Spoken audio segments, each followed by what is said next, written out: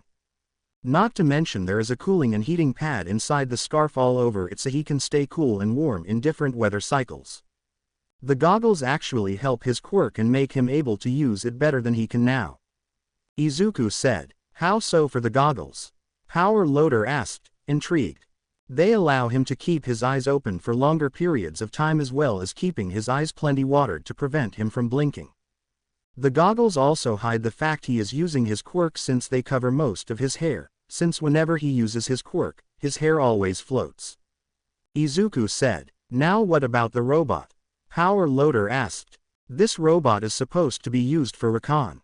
It can analyze the quirks of those it looks at and it can store the information and send it to the other robots within a 50-meter range from its location. Izuku said. What is this supposed to be for then? Power Loader asked. I was kind of hoping it could be used inside the heroics entrance exam. It would make the robots there be more capable of learning how to fight their opponents.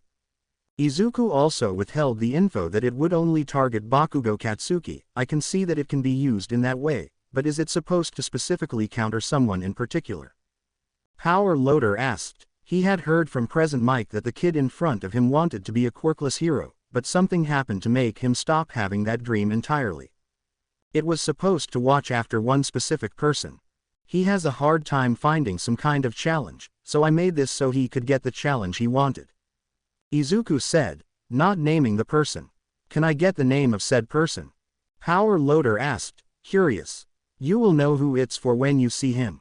He has an angry face all the time and looks like he will blow up at any point.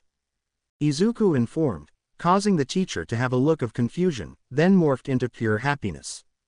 Well, you will get your letter at the end of the week, young Midoriya. I hope to see your little robot in the heroics entrance exam if I can get Principal Nezu's permission. Power Loader said, walking away. As Izuku left the building he found Mei walking away as well with a smile on her face filled with satisfaction. Did you pass? Izuku asked. Did I? No, I know I passed the exam. It was so easy. I made so many babies for the staff it wasn't even funny. Mei said, laughing. Babies. Izuku stammered. Oh, when I say babies, I mean my gadgets. I really love making babies. Mei said, looking at Izuku with a smile. Okay, I thought you meant something else. Izuku said, blushing madly. How do you think you did? She asked Izuku. I don't know, I want to think I passed, but I am not sure they will accept me. Izuku said, solemnly. Why? She asked. I'm quirkless. Izuku stuttered, waiting for the punch to the gutter laughter. You built those items with just pure brain power. That is so awesome. Mei called out. Why you don't care about me being quirkless? Izuku asked, in confusion. What does that have to do with anything? Mei asked, confused. Well, it means that I shouldn't have been able to do all of that without a quirk. I mean you should be thinking that I cheated and stepped on your chance to be noticed. Izuku stammers, losing every ounce of confidence as he pours his heart out for her to see. All she sees is a boy her age who was constantly put down in order to allow others to walk all over him as well as abuse him for something he couldn't control. What she saw was a bright kid who wished to be something he was told he couldn't but lost that wish due to something out of the picture. I don't know if you know this, but you really shouldn't care what others think about how you do something. If you did it and got the correct answer, then you didn't cheat as long as you showed your work. Mei said, looking at him with worry.